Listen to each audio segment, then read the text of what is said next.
This podcast is brought to you by the School of Advanced Study, University of London. All of our podcasts are available from our website, www.sas.ac.uk.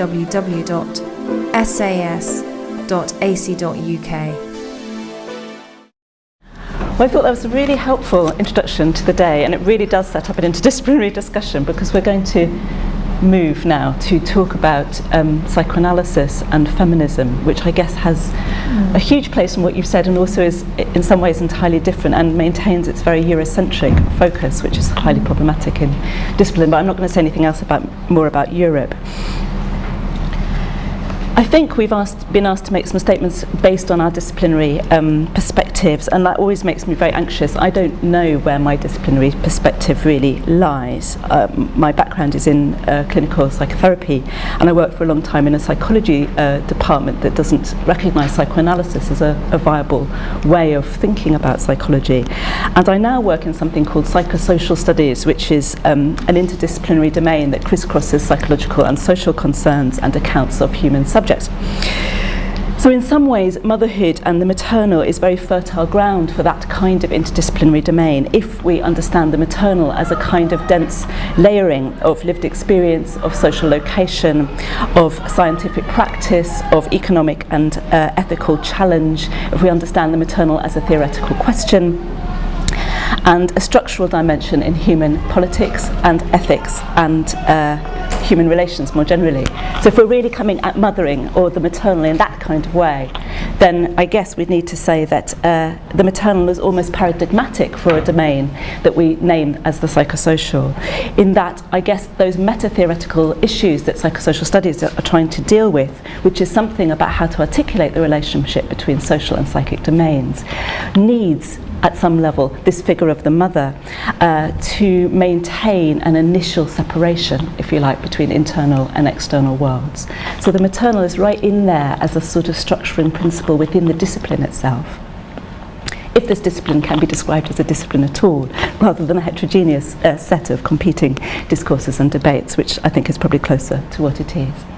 But within that, I work, I guess, at another classic intersection, which is the intersection between psychoanalysis and feminist thought, thinking about the ways that those two terms got intertwined with one another post-1968 and really have functioned as an internal critique for one another through debates over the next sort of 40 years. And I want to suggest that the maternal has always had a tense relationship with both feminism and with psychoanalysis. In some ways it acts as a kind of third term, triangulating those debates. And I want to talk a little bit today just about how the maternal continues to make trouble for psychoanalysis and for feminist thinking. If indeed... Could you speak up a tiny bit? Yes. I'm forgetting this is not a microphone, is that right? Or No, it is? It's just a recording device. Okay, so here I am trying to... At the back they can't hear very well. Fine, okay, I'll raise the volume.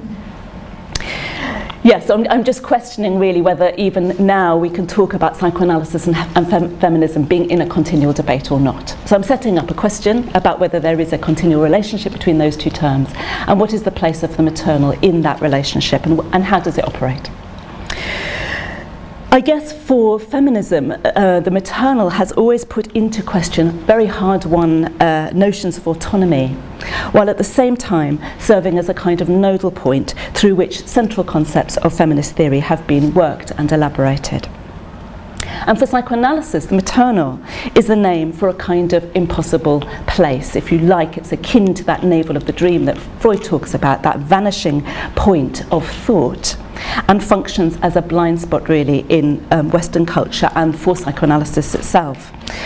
And we can see that set of debates emerging out of Kristeva's early work, where she situates the maternal as an ambivalent principle somewhere between the biological and the social contract. The maternal there functions as what gives the social contract its form and allows that separation between sociality and biology to be made, but as such the maternal herself takes no form. She becomes literally the threshold or the place that has no place. And that opened up, I think, a whole set of debates in psychoanalytic feminism about what we do with that kind of articulation of non-place. Is that a kind of theoretical matricide that psychoanalytic feminism commits itself? And many, many authors have written about that through the decades.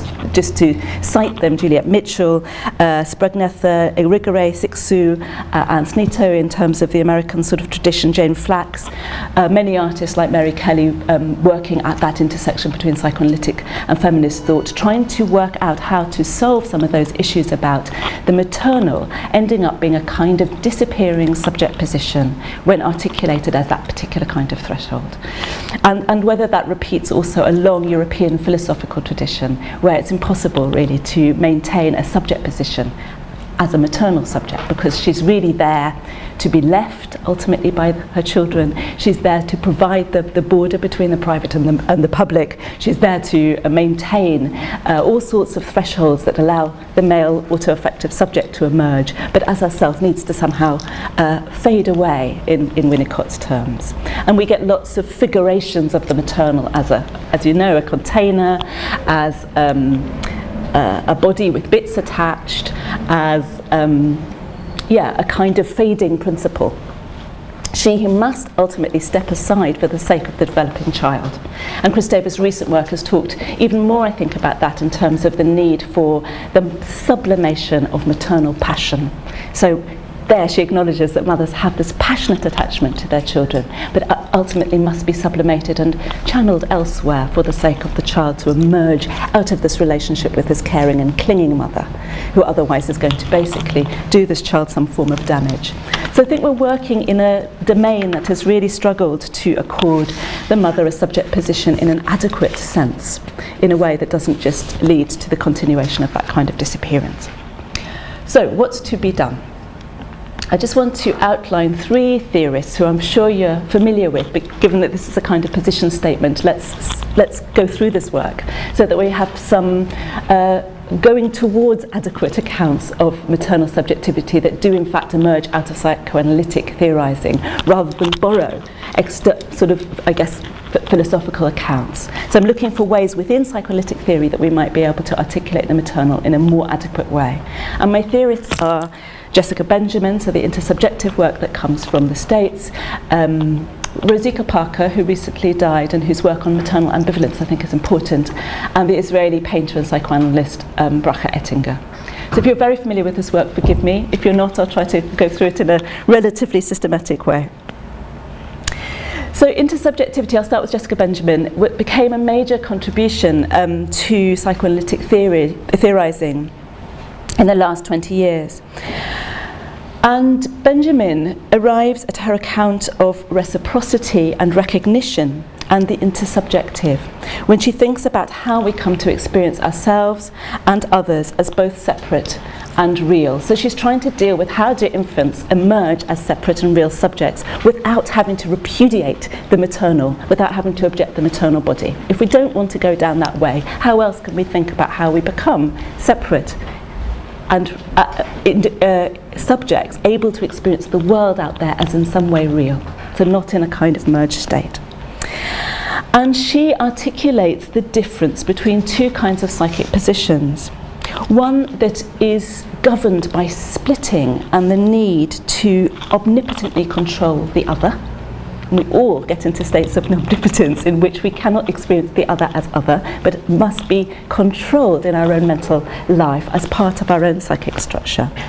And what she calls intersubjective space, which is the capacity to identify with the other and recognize the other as a like subject which allows the capacity to be recognized in the first place. So you can see the Hegelian roots in what she's doing, and also something around Freud's notion of narcissism coming through too. And she draws heavily on Donald Winnicott's idea of the use of the object in psychic life, where she says, basically, we come to be able to experience the other as separate and real, because in fantasy we destroy it, and lo and behold, it doesn't get destroyed. It pops up, the other, as a continuous, non-destroyed object. And of course it is the mother, if you like, who gets associated with that object. It's the mother's capacity for survival of the infant's psychic destructive attacks that allows the infant to become able to dwell in intersubjective thought rather than in an omnipotent state. So here we have again some kind of articulation of a very important and crucial role for the maternal, or the mother in infantile psychic life, which actually involves this time the mother's capacity to survive something. And Jessica Benjamin elucidates that really in terms of the mother's ability to come and go, to have a life of her own, to go off to work, to go off to her lover, to go off to whatever she needs to go and do, and to bear the infant's destructive attacks when the infant says, no, I want you to stay here. I want you to stay here as a way of saying, think like I think. And the mother says, no, I'm going to think like a separate subject. And I'm going to come back and help you repair that state, and in doing so, to bear not being in an omnipotent state of mind, but being in a state of mind that allows that object to survive. So in a way, she builds in, if you like, the psychic function of a mother who's able to come and go and have a life of her own. Fantastic. I mean, it is an important contribution. You can see how laboriously psychoanalysis has to argue this through. There are problems, of course, with that account. You can see that the mother who's able to come and go and to come back and repair the infantile trauma is the mother who herself had a mother who was able to bear into subjective space. So what you get is a kind of circular argument that says good enough mothering begets good enough mothering, and what we don't get is an account of the fact that many of us do not survive those psychic destructive attacks from our infants. Mostly we feel dreadful about them, we collapse in the face of the child who says, don't go mummy. We often go into forms of psychic crisis, and then on top of that we have to bear the guilt and the difficulties with feeling like very bad mothers. So there's been a set of arguments about how ambivalence, the idea that we can manage ambivalence, has itself become a form of idealised mothering. And actually many of us don't manage ambivalence very well, and that part of mothering is about managing the breakdown of our capacity to be ambivalent. So there's a set of feminist arguments that come back at psychoanalysis to constantly show how the mother as an idealised subject is constantly shored up, even when she looks like she's suddenly a mother who has for whom there's a function for her to go out to work and be in the world. So there's some of the sort of intricate problems that we get into. Shifting quickly to Rosie Parker's work, she's associated with this work on ambivalence, and instead of drawing on Winnicott, who's a very benign, after all, theorist, and the one that we turn to when we're in a good mood. The person we turn to when we're in a bad mood is Klein. Klein is the theorist who really wants to talk about extremely destructive internal forces and holds on to the death drive as a kind of primary aspect of psychic life. And Rosie Parker works in a Kleinian tradition, and she does an interesting thing. She basically takes the idea, and Klein's not very interested in mothers, Klein's interested in what infants do in psychic life with their maternal objects. And Rosie Parker reworks the Kleinian model from a maternal perspective. So she takes the idea that as infants we have to, in the end, come to terms with holding together loving and hating feelings that we have for an object, for a person. So a psychoanalytic object is always a person. And she says, well, if we use that from an infantile perspective to understand maternal subjectivity will only ever be a reworking of your own early infantile experiences. So we return mothering to an infantile state. Instead, what we need to do is think about maternal ambivalence as a new form of working through the capacity to hold love and hate together, which she calls the depressive position. So what you get in Rosie Parker's work is a maternal depressive position that is not the reworking of a mother's early infantile life, but comes into being through managing the day-to-day experience of a ruthless infant. Infants are ruthless. They don't yet think about, if they're not yet in their depressive position, they're not thinking yet about how to be reasonable. Okay, they're in an unreasonable state of mind. And Rosie Parker is saying managing unreasonable states of mind bring into being new depressive positions for mothers. In other words, the capacity to hold together and manage ambivalence, that is, having loving and hating feelings towards our children. She says that's not a reworking just of an early infantile life. That is a new version, a new developmental line that hasn't been written into psychoanalytic theory. So that's important because mostly when we read psychoanalytic accounts of women on the couch, they are women in touch with their infantile lives. They're not really accounts of how women are managing the mothering experience. And so Rosie Parker's work adequately, I think, theorises a developmental line for mothers that utilises Kleinian theory from the perspective of the mother. So in a way she's saying motherhood repairs something. It allows an act of self-repair, because that in a way is what the depressive position is. It's about coming to terms with the fact that we do damage to objects both outside and inside ourselves. So I think that's adequate. I think that's going towards something that's not just about maternal disappearance. How am I doing for time? 6 minutes to go. Fine, 6 minutes for Bracha Edinger. Okay, so the third tradition that I want to highlight comes through, so we've talked a bit about the kind of Winnicottian intersubjective tradition, and we've talked a bit about Klein and how Klein might be reutilised for thinking about maternal subjectivity. And the last bit of this, do people know Ettinger's work? No, okay, fine. So she's an Israeli painter and theorist and also a psychoanalyst. She's developed a very interesting mode of psychoanalytic practice where she paints and draws during analytic sessions, as a number of analysts actually do. And most of her work has been taken up in aesthetic theory and art theory. Griselda Pollock has been a great promoter of her work in the UK, and she's much more known actually in cultural studies and in the art world than she is in psychoanalytic theorising, but she is a psychoanalyst. She draws on two major strands of psychoanalytic theorising, the Lacanian Freudian trajectory and the object relational trajectory. And she is trying to, like many other theorists, move beyond a binary masculine-feminine split and to try to think difference differently. Okay, there's a tradition of trying to do this in feminist theorising.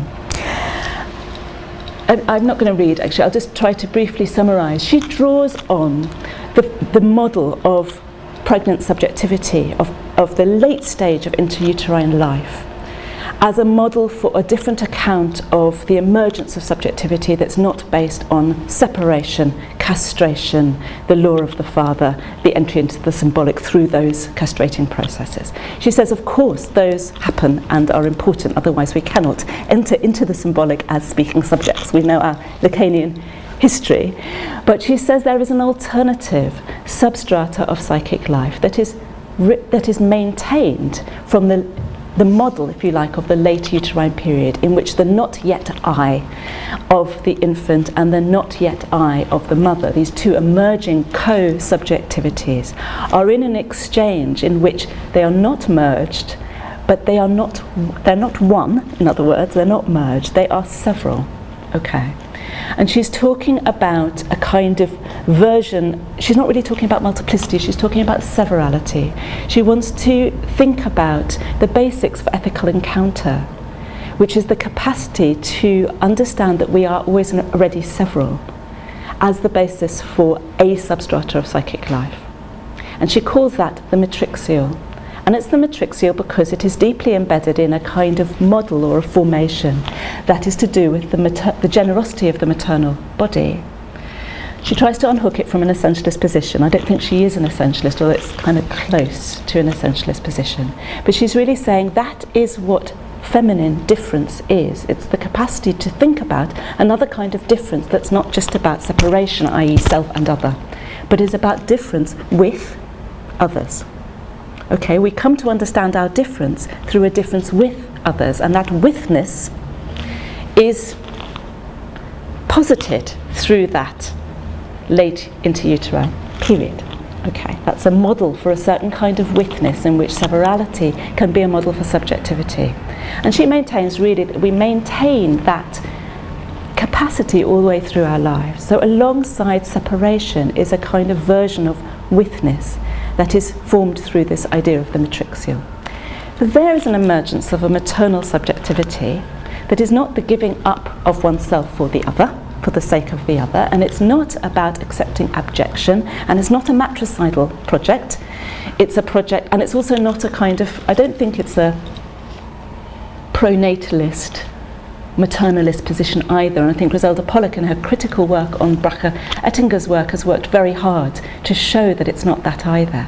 I think it is probably belonging to a tradition of thinking difference differently that we can see in Adriana Cavarero's work, and we can see in people who've worked with Hannah Arendt's idea of natality also, to accept that difference is also a version of different with, and that is what the maternal can offer us as a principle of psychic life, rather than the principle of abjection. So it was a bit of a race through contemporary psychoanalytic theory, but I think that's kind of where we've got to. And there are many other strands that we could talk about, but it's a window on the kinds of debates that go on at that intersection between psychoanalysis and feminism, where the maternal, I think, continues to make trouble for all of us. Thank you.